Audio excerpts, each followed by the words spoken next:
माय मंदिर हरले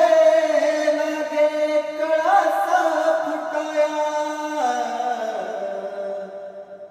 माय मंदिर हरले लागे कळसा फुटाया आज गायळ पक्षी जाई पिलाला भेटाया